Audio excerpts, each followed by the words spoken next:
알아보도록 하겠습니다. 지난번에 두 수를 비교했고요. 이것을 비교하는 비가 무엇인지에 대해서 배워보도록 하겠습니다. 그래서 1번 문제를 풀면서 함께 볼게요.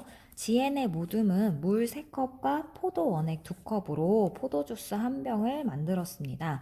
물의 양과 포도 원액의 양을 비교하는 방법을 알아봅시다. 포도 원액이라고 하는 것은 포도 자체를 쫙 압축해서 짠 거기 때문에 굉장히 진해요. 그렇기 때문에 지금 물을 섞어서 먹으려고 하나 봐요. 그래서 물의 3컵과 포도 원액 2컵으로 포도주스 1병이 꽉 차는 건데 이 물의 양과 포도 원액의 양을 비교하는 방법을 알아보자. 그러면 그림으로 먼저 한번 비교해 볼게요. 한 병을 만들기 위해 필요한 물의 양은 3컵이었죠. 그러면 3컵 칠해 줄게요.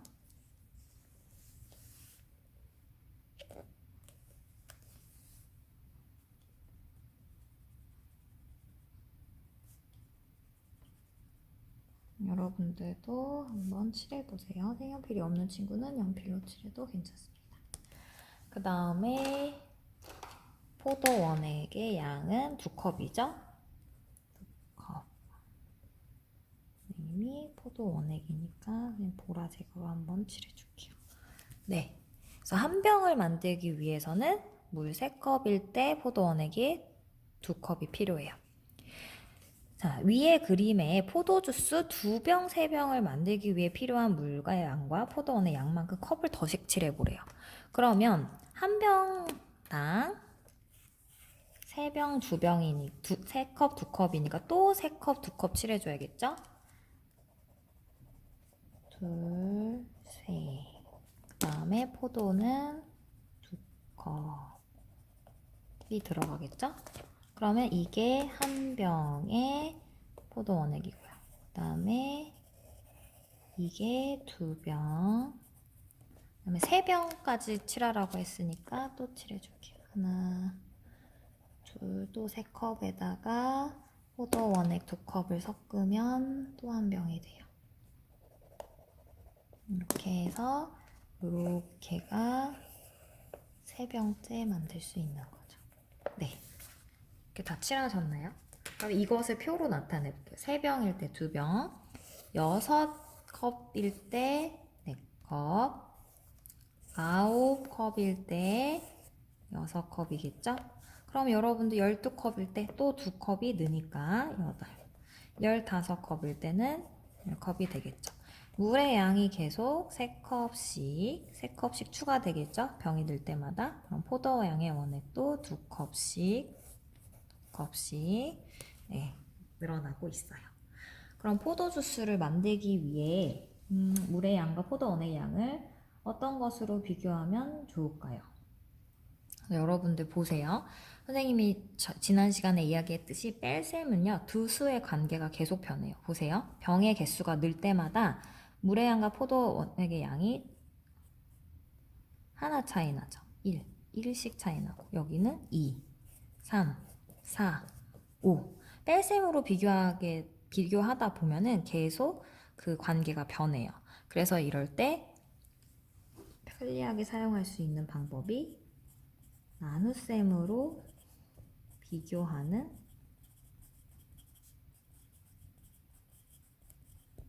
방법입니다. 그래서 3 나누기 2 또는 6 나누기 4, 9 나누기 6, 12 나누기 6, 15 나누기 6이 되겠죠. 그럼 포도주스를 만들기 위해 필요한 물의 양은 3, 물의 양이 3일 때 포도 원액의 양이 2컵이니까 2분의 3이 되겠네요. 이것은 어떻게 해석할 수 있습니까? 물의 양을 먼저 나눠줬으니까 물의 양이 포도 원액 양의 몇 배가 나왔습니까? 2분의 3배이다. 그럼 내가 맞게 구했는지 확인해 보려면 이대로 계산을 해보는 거예요. 물의 양이 포도 원액 양의 2분의 3이다. 그 말은 뭐예요? 포도 원액 양의 2분의 3배를 했을 때 물의 양이 나와야죠. 그러면 포도 원액의 양이 2일 때, 2분의 3배를 해줘야 물의 양이 나오는 거니까 계산해줘 볼게요. 약분되고 3. 포도 원액 양의 2분의 3배를 했더니 물의 양이 나왔죠. 그래서 두 개의 관계를 이렇게 나눗셈으로 구할 수 있어요. 그런데 늘 두 개를 비교할 때 두 수를 이것을 나눗셈으로 비교한 결과예요 라고 길게 이야기하기가 복잡하잖아요. 그래서 수학자들이 기호를 만든 거예요. 어떻게? 두 수를 나눗셈으로 비교하기 위해서 이 기호를 사용하여 나타낸 것을 B라고 한다는 겁니다. 그래서 두 수 3과 2를 비교할 때 3대 2라 쓰고 3대 2라고 읽습니다.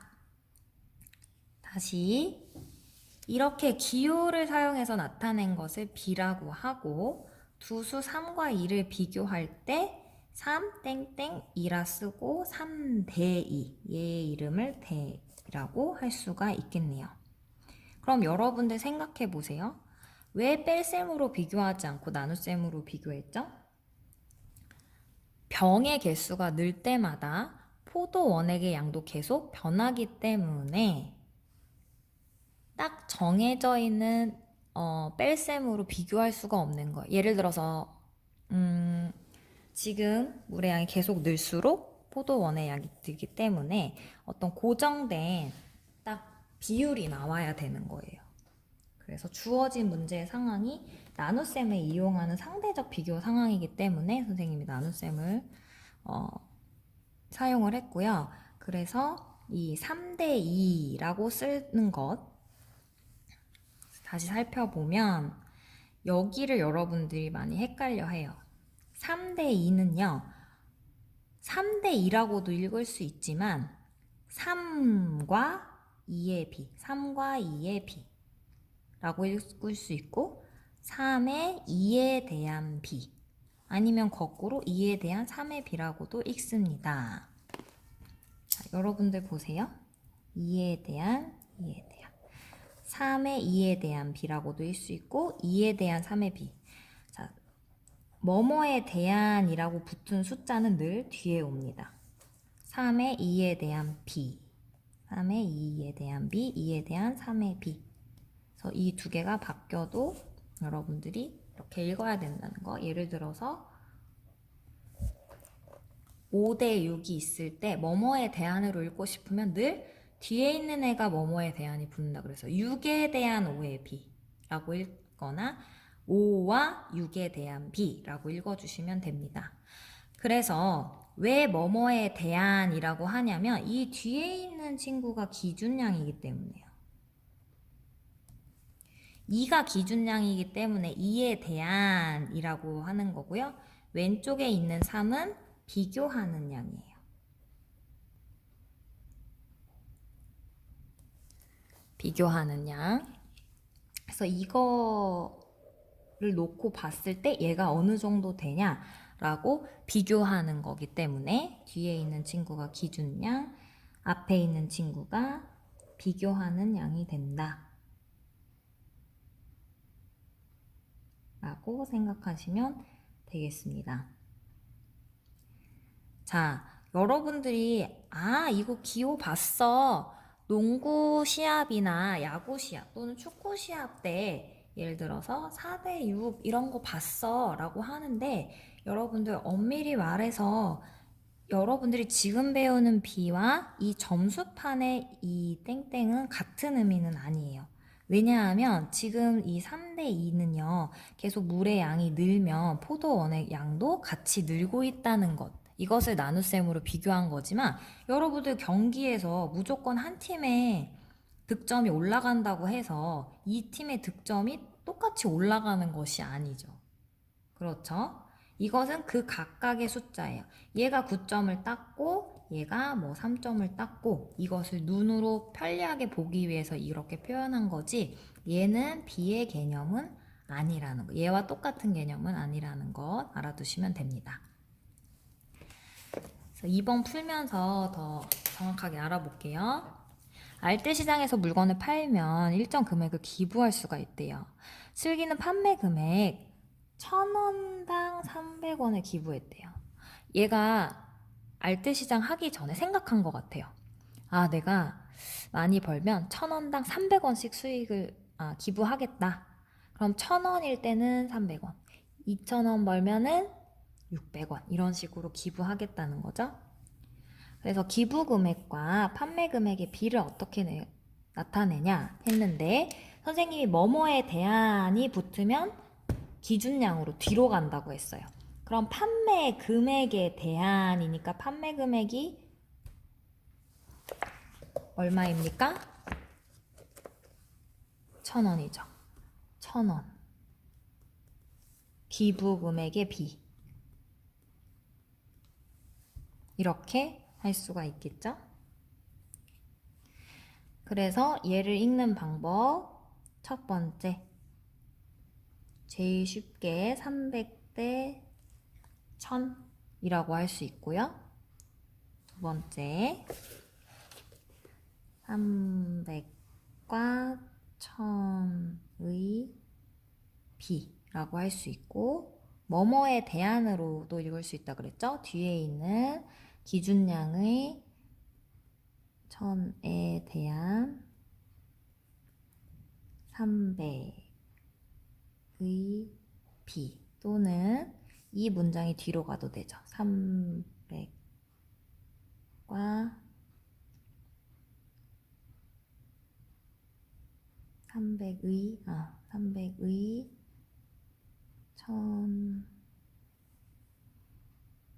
1000에 대한 비.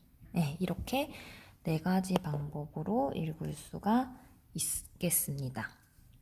그러면 슬기가 판매 금액에 대한 기부 금액의 비를 1000대 3으로도 나타낼 수 있다고 생각했는데 이게 맞는 걸까요? 판매 금액에 대한이라고 했으니까 뭐가 기준량입니까? 판매 금액이 기준량이에요. 그런데 1000대 300은 뭐가 기준량입니까? 그렇죠. 뒤에 있는 이 기부 금액이 기준량으로 바뀌어 버리는 거예요. 그래서 비교하는 양과 기준이 되는 양, 기준량이 변하기 때문에 얘는 똑같이 나타낼 수는 없어요.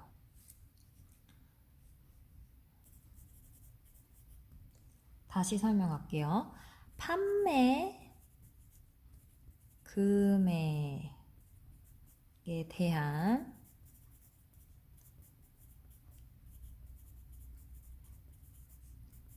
비에서 판매 금액에 대한이니까 여기서의 기준량은 뭐가 돼야 된다? 기준량은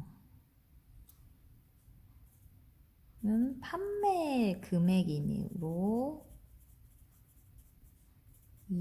어떻게 쓸 수밖에 없다? 그쵸. 판매 금액인 1000이 뒤로 간 300대 1000으로 나타내야 된다.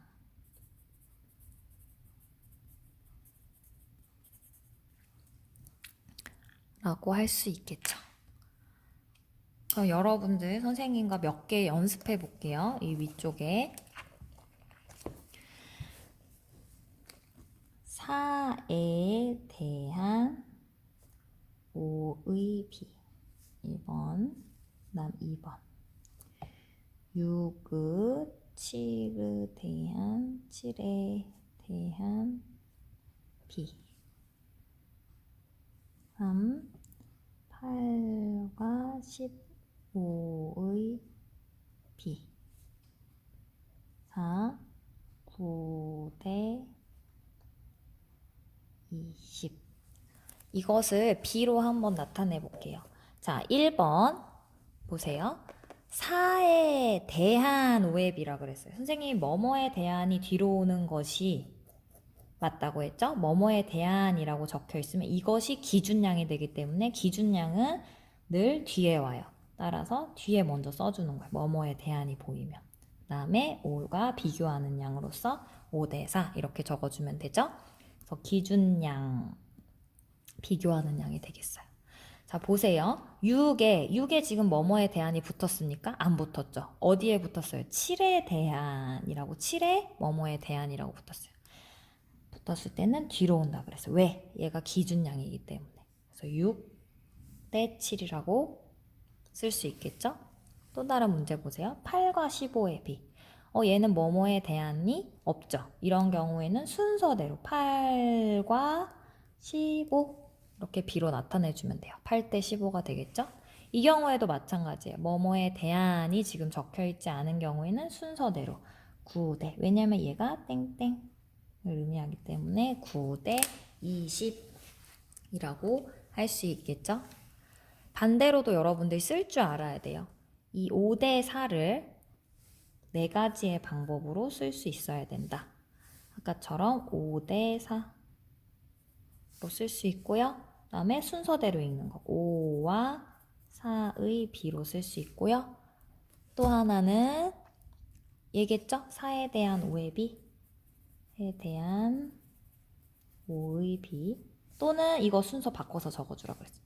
순서만 바꾸면 돼요. 5에 4에 대한 B 이렇게. 그래서 B를 읽을 땐 우리가 네 가지의 방법으로 읽을 수 있는데 순서대로 읽는 5대 4, 5와 4의 B 두 가지 방법이 있었고요. 뭐뭐에 대안을 넣어서 기준량을 4에 대한 5의 B 그 다음에 나머지 방법 이걸 바꿔서만 적어주면 돼요. 5에 4에 대한 B. 네. 그래서 3번을 보겠습니다. 지혜가 50m 장애물 달리기를 하고 있습니다. 장애물은 출발점에서 30m 떨어진 거리에 있습니다. 출발점에서 장애물까지의 거리와 장애물에서 도착점까지 거리의 B를 구해봅시다. 자, 출발점에서부터 장애물까지의 거리와 장애물에서 도착점까지의 거리의 뭐뭐와 뭐뭐의 B 이거죠? 5와 4의 B니까 무슨 말이에요? 출발점에서 장애물까지 거리 대 장애물에서 도착점까지의 거리 이것을 B 숫자로 나타내라는 거예요. 그러면 여러분들 출발점에서 장애물까지의 거리가 30이죠? 그 다음 장애물에서 도착점의 거리는 어떻게 구합니까? 전체 50에서 30을 뺀 20m가 이 도착점, 장애물의 도착점까지의 거리니까 20이죠. 그러면 30대 20으로 우리가 B를 나타낼 수가 있겠습니다. 그래서 이런 문제가 나왔을 때는 뭐뭐와 뭐뭐의 B, 뭐뭐와 뭐뭐의 B라는 형태라는 것을 알면 됩니다. 근데 조금 헷갈리게 하려면 여러분들에게 뭐뭐와 뭐뭐로 쓰는 게 아니라 장애물에서 장애물에서부터 도착점까지의 거리에 대한 출발점에서부터 장애물까지의 거리의 B를 구하세요 하면은 또 이렇게 쓸 수가 있는 거죠. 그래서 여러분들이 이 네 가지의 방법 정리해 볼게요. B를 읽는 네 가지의 방법을 잘 익혀둬야 된다. 첫 번째 A로 해볼게요. A 대 B로 읽는 방법. 두 번째, A와 B의 B. 지금 이거는 A 대 B를 나타내는 방법 네 가지를 정리하고 있는 거예요. 세 번째, 뭐뭐에 대안을 쓰는 거겠죠. B가 뒤니까 B가 기준량이에요. B에 대한 A의 B. B의 B를 선생님이 알파벳으로 썼네요. 그 다음 얘는 순서만 바꿔서 한 가지 더 방법 쓸 수 있다 그랬어요. A의 B에 대한 B. 그래서 이것만 알고 있으면 문제를 풀 때 이 기준량과 비교량을 바꿔 쓰는 일이 없다. 그래서 앞에 있는 것이 비교하는 양이었고요. 오늘 새로 배웠어요. 뒤에 있는 값이 기준량이다. 것을 배웠습니다. 오늘 수업은 여기까지 하겠습니다.